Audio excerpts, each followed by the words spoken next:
Alright, this week's episode of One Piece. And I was right when I said Treble was being kind of stupid by throwing that goddamn ship at the tower. I mean, Sugar was just looking like, what the hell? Damn it, Treble, what the hell are you doing? I don't know how she dodged it, but she did. But anyway, she got mad at Treble. Was like, you moron, what the hell were you thinking throwing the entire ship at me? It's like, there's other ways of saving my life than putting it at risk. But, you know, I guess that's kind of funny. It shows some dynamic between the Doflamingo family. You know, that they're not just random cohorts or what's the term? Either way, they're not just random sidekicks or minions. They're just like, they are a family, you know, as much as a family of pirates can be. But either way, you know, all the Tontaras have been captured by the sticky stuff, and Usopp's been unconscious or at least taken by surprise, and apparently, you know, the sticky stuff is flammable. Now, how that doesn't affect Treble? Like, wouldn't someone just be able to just flick a match at him and he just bursts into flames? Or maybe, you know, maybe he's not on constant sticky form. I have no idea.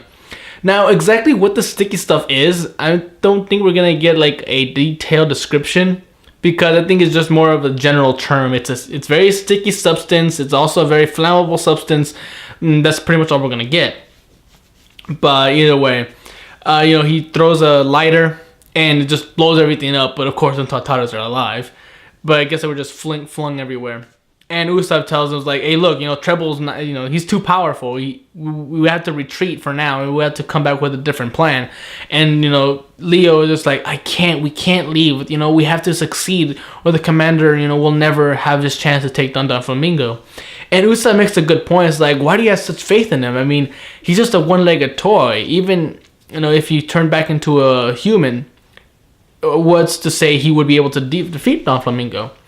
And they start going into the flashbacks as to what kind of a man he is. You know, because this is back in the morning when everyone started thinking like, oh shit, Doflamingo, you know, stepped down from being a warlord. You know, like, why is he doing this? And of course, everyone who hates Doflamingo is like, oh yes, finally, he'll just be a regular pirate. They have to chase him. But of course, you know, it's immediately, like, in a few seconds, we immediately get like, oh, it was just a lie. And everyone's just like, why? Like, their spirits are broken. And at this point, I was started thinking, like, I would have actually felt more for these people if there was time in between the whole joy of, you know, the news that Doflamingo is no longer a warlord and the revelation that it was all a lie. But it was just so quick. Then it's like, okay, sucks for you, and let's move on to the next scene. It's like, okay, I mean, I do want the story to progress faster, you know, get over some things we already can assume.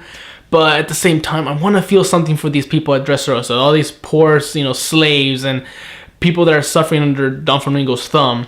But either way, you know, of course, the toy soldier, you know, gets mad and tells him this, like, no, it was a lie.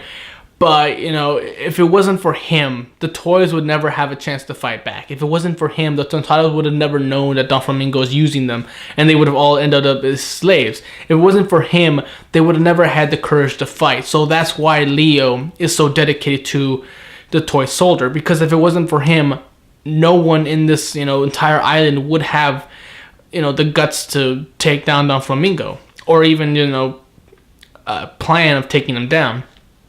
So it does show that the toy soldier has done a lot to help a lot of people. And it just hurts me, actually, when I have to hear Rebecca call him, you're just a toy, you're not my parent. It's like, ouch, that's just, ouch. I mean, I know it's not her fault. She's mad, she's at Doflamingo, and she just wants to yell at someone, and the toy soldier is the first person there. And at the same time, you know, he's willing to risk his life, but he's not letting Rebecca risk her life too. So I guess at the same time, it's a bit unfair for her, but I like how, I remember the saying, it's not a parent's, you know, it's not a child's job to worry for the parent. It's the parent's job to worry about the child. And it really shows here, you know, that, like, it's true that he wants, you know, to, you know, protect her and everything. And at the same time, he doesn't want her to, you know, risk anything at all. But, you know, Rebecca at the same time wants to fight. She wants to feel like, she's doing something for the toy soldier when he's done so much for her. But either way, it's still a good dynamic that they have there. I love that. And it's apparently revealed that the toy soldier is Kyros. Now, for many people, we already assumed this because, he's a legendary warrior who disappeared and no one knew what happened. It's just like, yeah, he's probably a toy now. And now this toy soldier's coming out of nowhere and apparently can kick some ass, at least for the average soldier. Something is like, okay, this guy is clearly a very good warrior. He knows how to fight, and who else is there that know how to fight, from the days back when the kingdom was still under King Riku, and it was obviously Kyros. So I'm thinking, like, okay, that's obviously Kyros is so obvious, but for some, it probably wasn't that obvious. It's like, oh my god, this guy who's a legendary warrior that took down 3,000 people or won 3,000 matches, is been turned into a toy. So I'm thinking exactly how powerful he is. I mean, fighting 3,000 matches as a gladiator with very little armor and only a sword.